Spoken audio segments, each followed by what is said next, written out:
Good afternoon, ladies and gentlemen. It's a beautiful 29th of August, 2023.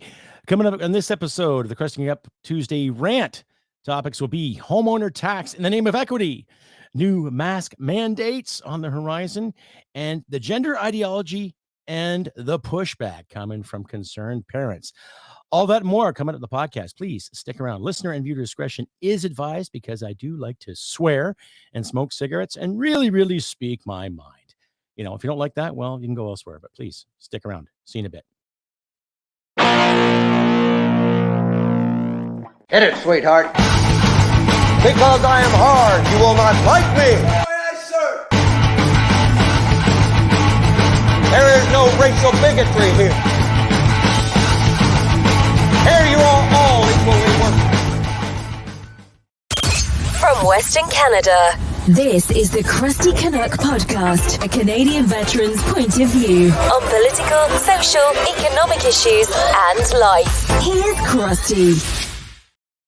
That's right, ladies and gentlemen. Episode 226, the Tuesday Rant, Crusty Canuck podcast. Like I said, homeowner tax in the name of equity, new mask mandates, and the gender ideology and the pushback. I am your host, Crusty Canuck.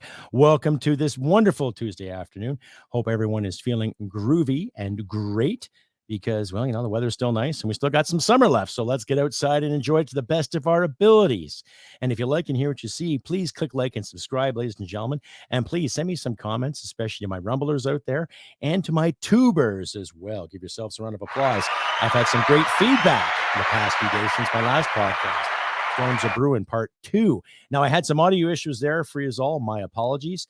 I've been trying to configure my computer and my soundboard here. I got a nice little soundboard, as you can see here.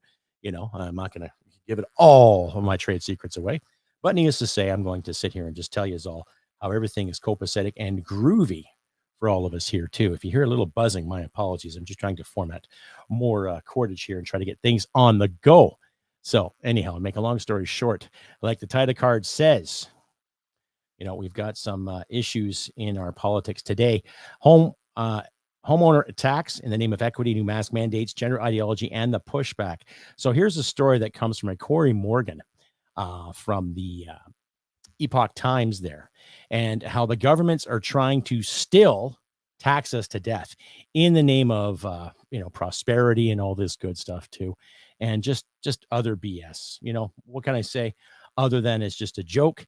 It's more cash grabs for the government to take from you and I, but I'll read along here and I'll put this story in my links too. And once again, ladies and gentlemen, if you like and hear what you see, please click like and subscribe, share this content all over your social media platforms. And let's get the word out here for us Canucks trying to get things on the go here too. So this is from Corey Morgan, Epoch Times.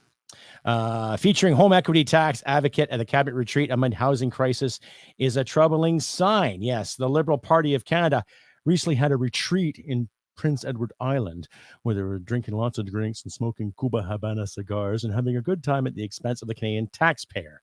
So this is just commentary. I'll read along there. Like I said, I'll leave this link in the description there too.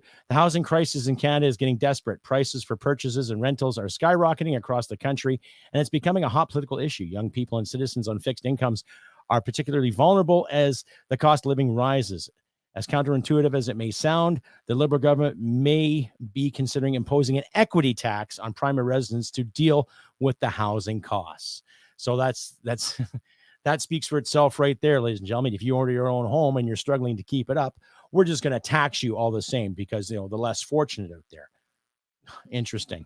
The Trudeau government is aware they must address the issue, but they don't appear to have many ideas on what to do. They invited a housing expert to speak on housing affordability at their recent cabinet retreat on Prince Edward Island. The expert was a man named Paul Kershaw, who holds some very radical views. Yeah, borderline socialist idiots, including imposing an equity tax. Now, not an equality tax or a special tax, equity tax. Fuck, I hate that word. On primary residences in Canada. It's distressing enough to imagine the Liberals would even consider listening to Kershaw, and it's terrifying to think they may implement some of his suggestions.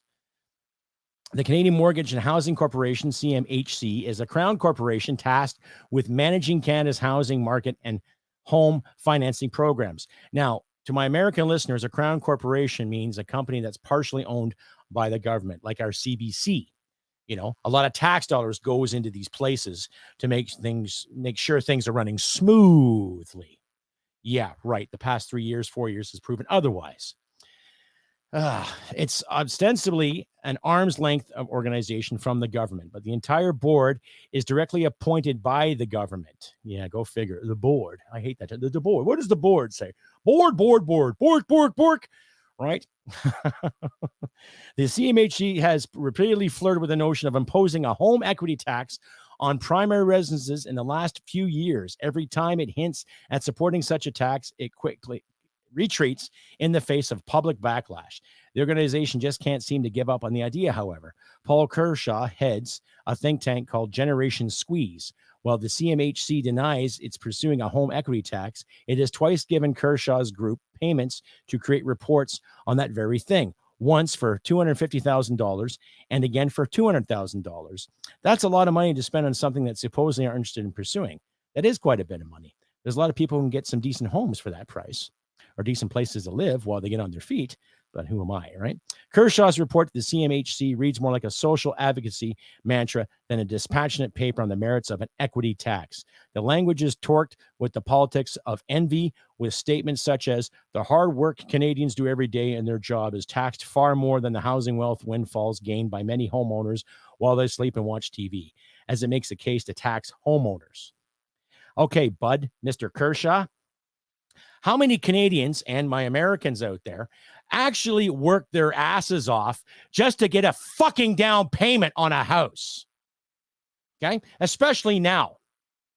And if they're lucky to find something, let's say in foreclosure or a deal via word of mouth, then there's some possibility there for people wanting to buy a house.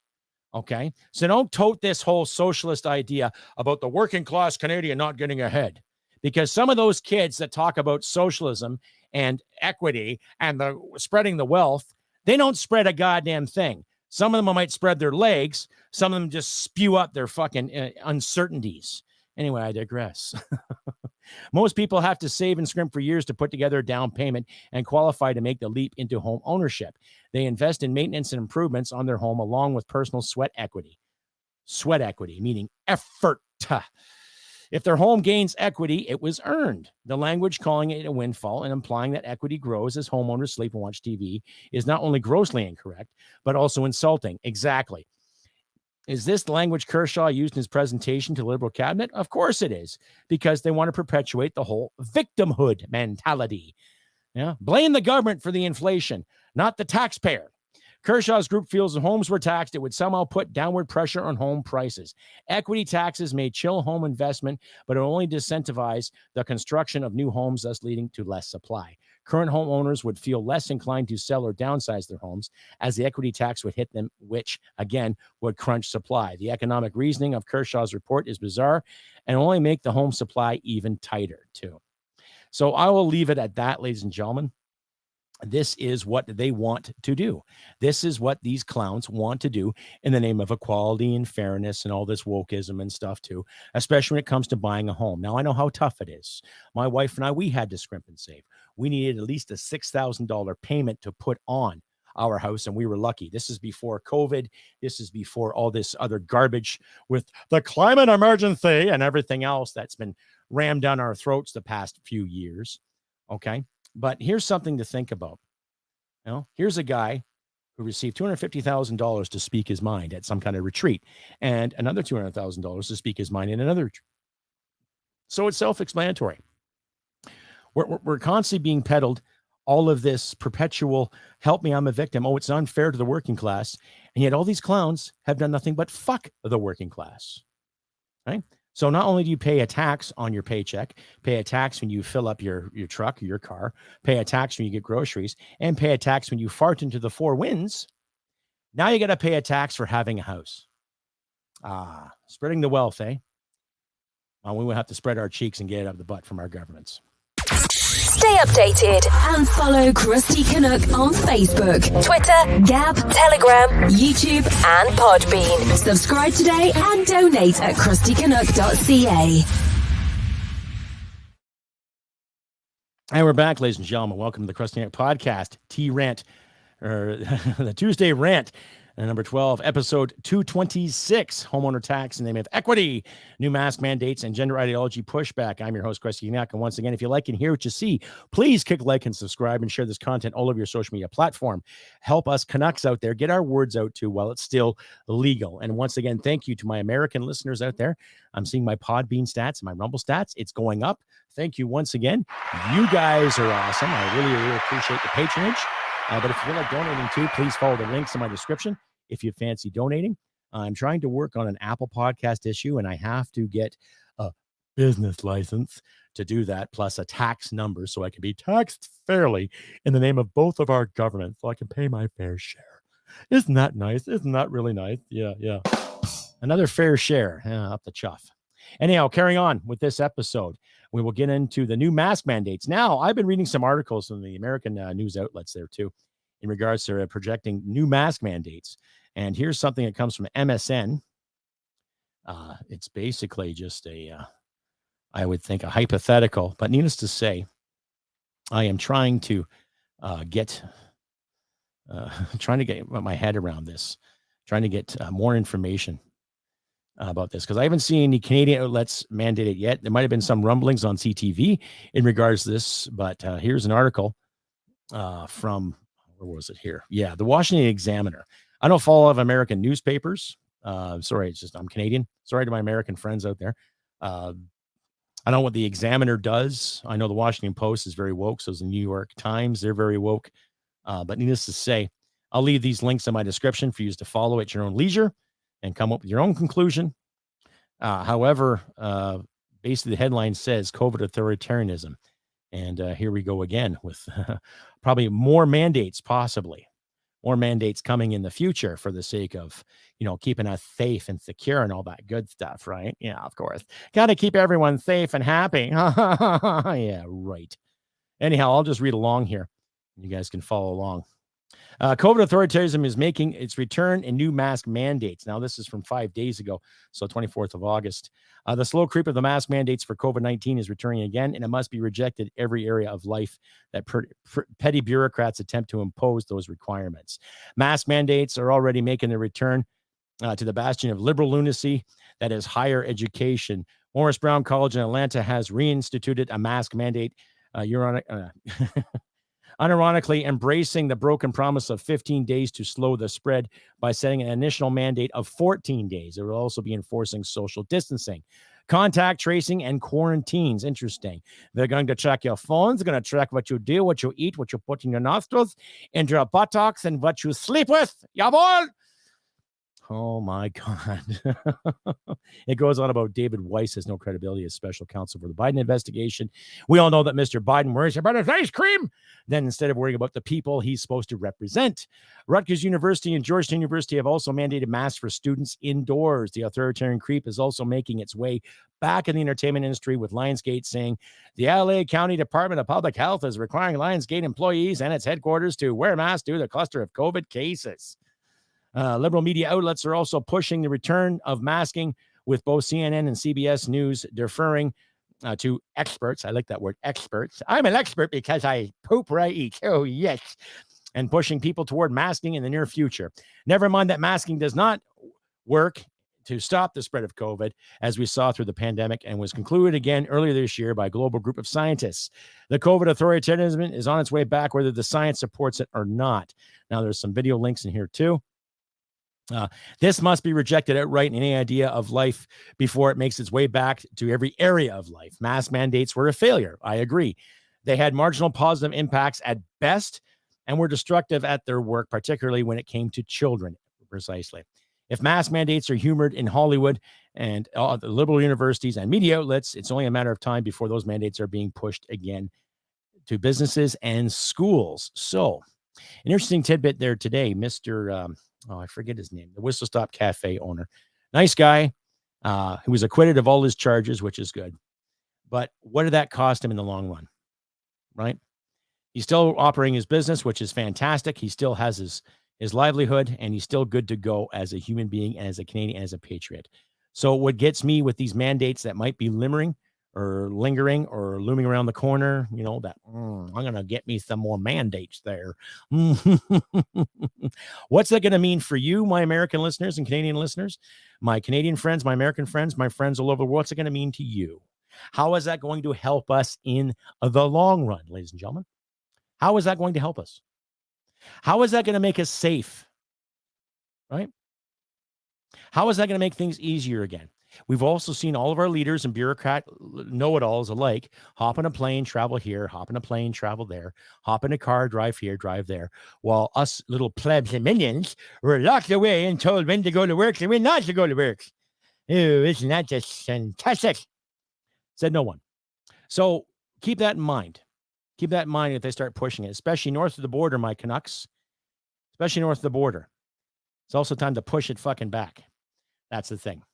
Pushback will lead us to victory. Stay updated and follow Crusty Canuck on Facebook, Twitter, Gab, Telegram, YouTube, and Podbean. Subscribe today and donate at crustycanuck.ca. And that's right, ladies and gentlemen. We are back to the Tuesday Rant on this beautiful 29th of August. Homeowner equity tax in the name of equity. New mask mandates and gender ideology and pushback. But this episode would not be complete without another fine segment of the ever so popular, wait for it, the ever so popular, you know how it goes, right? The Canadian polar vortex of bullshit.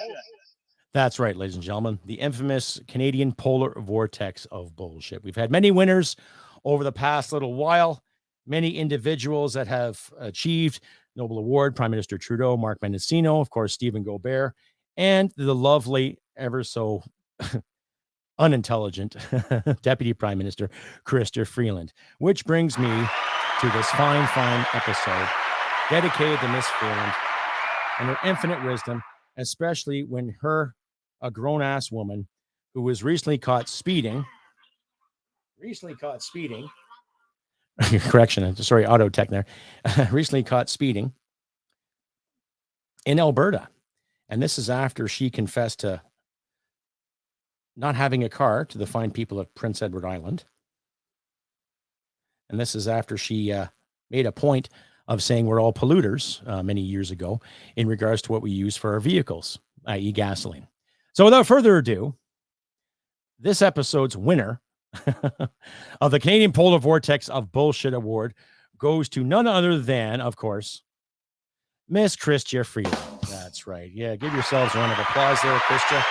You crazy woman. She went to Harvard. Apparently, she's a business writer and all this good stuff. So please, Miss Freeland, tell me exactly how you really feel about winning the prestigious Canadian Polar Vortex of Bullshit Award. Our audience would like to know. Oh, really? Well, yeah, okay, never mind. Well, you've earned it. And in fact, you have earned every prestige that has come your way. You've earned the name calling, you've earned the criticizing, and basically a lot of us Canucks really just don't respect you. So take a bow and hopefully do the rightful thing and actually effing retire from politics, because your leadership consists primarily of lying to people, cheating people, and talking down to Canadians. So congratulations on winning your award again. I think this is the second time. And once again, please tell the audience how you really feel. I'm so happy I could just shit.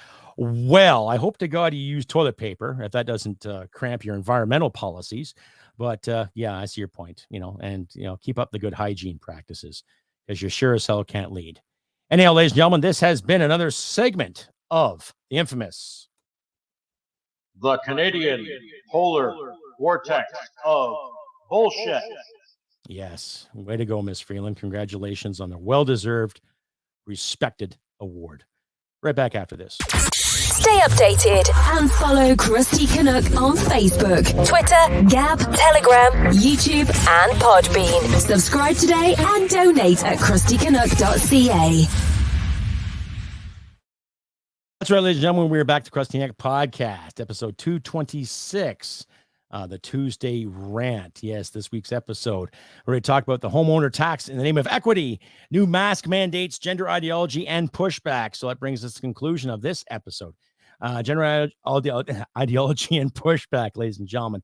So that has been on everyone's mind since the end of the COVID stuff, the pandam stuff, and the jibby jab stuff. And what gets me, how I mentioned how it affected children, the whole mask mandates. Yet no one's concerned how many kids are being affected by these new mandates when it comes to being taught in school about gender ideology and switching around and gender fluidity and all this stuff and all this other garbage that has been brought down from the heavens in the name of progress. Now, personally, I like to say this again. I have to say this because I have been accused of being many things. But I'm going to reiterate, I am not biased or bigoted towards anyone who is homosexual, bisexual, heterosexual. Okay. I don't buy all these little limericks and quirps and whatever. Now I've heard people say, oh, I'm asexual. Okay. So you're asexual and you masturbate. I get it. We've all rubbed one out one way or the other. You know, it's not like it's a new thing. But needless to say, when you hear all these different sexual preferences and identities, you know, who else are you going to sleep with? You either sleep with men or women, or you sleep with both. Okay, there you go. Whatever rocks your world. I myself am very straight. I'm married to a wonderful lady, and she's the best thing that ever happened to me. Okay. And her and I both agree when it comes to who you are sexually, whatever rocks your boat. Whatever makes you feel good, whatever makes you feel loved, fine. But when it comes to this identity thing that we're dealing with here too, we're seeing younger and younger kids being, influenced in this name of the gender. Oh, it's just a spectrum. Oh, it's just this. It's just that. You know, being a man is toxic. Being a woman is freeing. Is it? I don't know. I'm not a woman. And I'm pretty sure I'm not a woman. Right? When I look downstairs, I've got myself a ding dong because I was born with it. And I wasn't assigned a gender. I just am. I'm just a male. And if you want to add more to it, well, okay, you're a white male, you're a Canadian, you're blah, blah, blah, whatever. Okay. It doesn't fucking matter. If there's a genuine human being out there that is really, really unsure about his or herself and how they want to express themselves and live their lives, there are systems in both of our countries that can help you figure that out without anyone pushing any pills on you or pushing any literature on you, without knocking on your door on a Saturday morning saying, have you heard the good news? You can be gender fluid. No. What gets me is with kids and the pushbacks that are going on. Now, there's supposed to be a 1 million man march coming to Canada the next month, which sounds fantastic, because there's a lot of Christian and Muslim and Jewish families alike that are tired of the indoctrination BS. And that has nothing to do with their religion. It has nothing to do with what they believe in, whether the higher power. It's a matter of how they want their kids to grow and thrive. And we all want kids to grow and thrive because at one time, you, I, my wife, your husbands, your boyfriends, were all kids at one time too. And now I agree, sex ed was a real joke when we were in school. But that sex ed was a hell of a lot better than what our parents had too when it came to discovering your body's changing, your voice is going up and down, you're growing hair in places you never thought you had, right? And certain females were developing quicker than usual, and you'd catch their attention and they'd catch your attention and vice versa. One thing led to another, and voila, you're being sexual. Okay. But that being said, why is it so important to put emphasis on little kids? Why? Because you just want to reinvent a new part of our species? You want to reinvent another branch of our society? Tell me how many kindergarten and grade 1 and grade 2 teachers out there have at least 7 years of psychological training when it comes to dealing with a child. Right? I'll wait.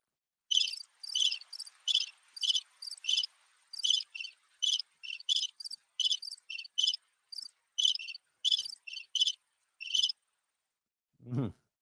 And I'll also say too, it's not a teacher's place to mold a child to their liking.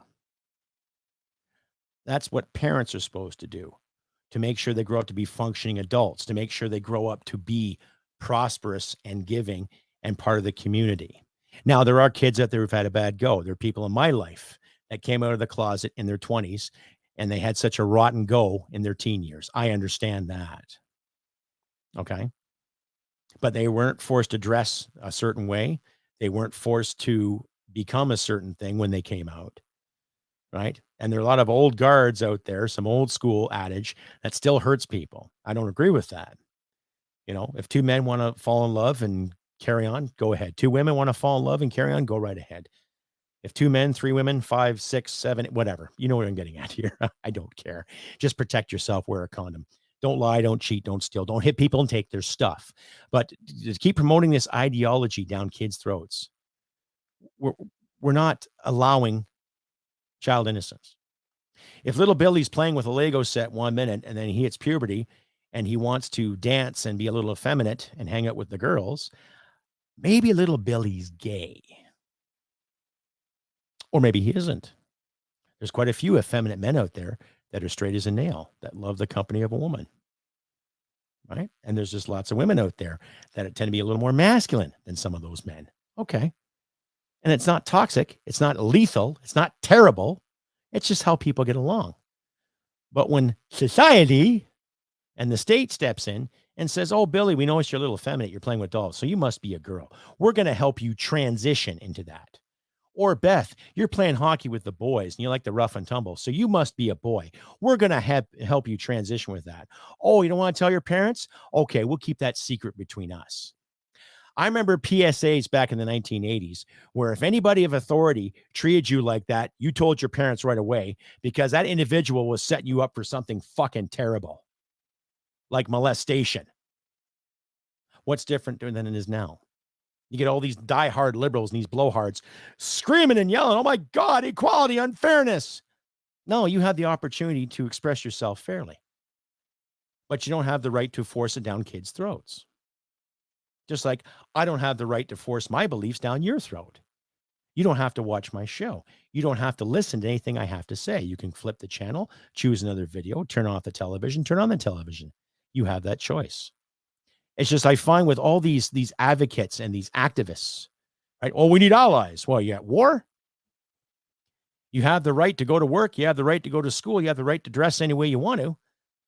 And for half of these guys that dress up like women, it's kind of expensive too. I know. I paid for some of my wife's makeup.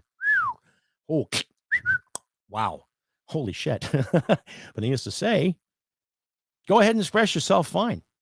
But stay away from kids. Let them decide. Let them grow into what they're doing. Let them be who they want to be. It's that simple. Yet there's so many parents and so-called experts and know-it-alls out there that want to change that and reinvent the wheel and reinvent society. Oh, we're trying to be inclusive. Well, part of being inclusive is tolerating different opinions, is tolerating different ideas, and understanding diversity starts with ideas. Right? Not just a few people here and a few people there of this and a few people there of that. It starts with the basic ideas. So when it comes to puberty and at the time where they can start understand sexuality and changes in their bodies and how they really feel, then you do that. Then you incorporate that in a safe manner. Right? If I found out any of the teachers were doing that to my nieces or nephews, I can guarantee I would hop on a plane, go where they are and have a little talk with Mr. or Mrs. or they as educators and give them a lesson in fucking etiquette they would never goddamn forget. That's just me though. What say you? Like I say, ladies and gentlemen, if you like and hear what you see, please click like and subscribe and share this podcast all over your social media platforms. Thank you once again out there to my new listeners, especially in Washington State and Alaska. Thank you guys. You're fucking amazing. I love you a lot. And everybody else that's chimed in. And do not forget to click like, subscribe, throw a like up there and throw a comments out there too, whether you see me on the tube or on Rumble or even on my Podbean page too. Don't hesitate. Speak your mind. I want to know what you have to say, right? And even if you've got something rotten to say to me, say it all the same, and I might put it in your show. Anyhow, too, there was a special someone out there from Twitter who put up some pictures for me. She bought an item from my store, and she promoted my podcast very well. So I want to say thank you, Jess, once again for your outstanding efforts. Way to go. Sorry I didn't queue up the pictures for display here too. But if you want to follow my Twitter feed, you can. It's in my description. And you'll see all the juicy details there too. So thank you once again, Jess, for doing what you did and promoting my brand. You're awesome. Yeah. And guys, try not to drool because she's a married woman. She's a mother. She's a very successful human being. And she did me a great favor by advertising some of my brand and promoting this podcast. So if you want to check it out, check out my Twitter feed. I'll leave it in the description for you to follow too, if you'd like. Anyhow, I've been Crusty Canuck on this beautiful 29th of August, 2023, ladies and gentlemen. I want to thank you all for the kind comments I have been receiving the past few days and in the past few weeks. And thank you once again, those individuals who have downloaded my show and spread it all over the place. Please do. Like I say, links will be in the description for you to follow. I will be working again this week. The bonus about this working this weekend is the fact that we get double time because Monday is a mandatory holiday because it's Labor Day. So salute the working class properly without sounding like some kind of communist douchebag, and appreciate who you are and what you do and appreciate what's around you, ladies and gentlemen. Like I said, I've been Crusty Canuck on this beautiful Tuesday, 29th of August, 2023. I wish nothing but good things for you all out there. Try to overcome and adapt to these ridiculous mandates that are going on or possibly might be going on. Stand high, stand firm, and be real. And stand for what's right for you and yours. And like I always say, humanity and merit wins the day. And I'll see you next Tuesday, everybody. Bye for now. Hit it, sweetheart. Because I am hard, you will not like me. Yes, sir. There is no racial bigotry here. Here you are all equally worthless. This has been another episode of the Crusty Canuck podcast. Stay sane and thank you for listening. From Western Canada, this is the Crusty Canuck podcast. Smack my ass and call me Judy.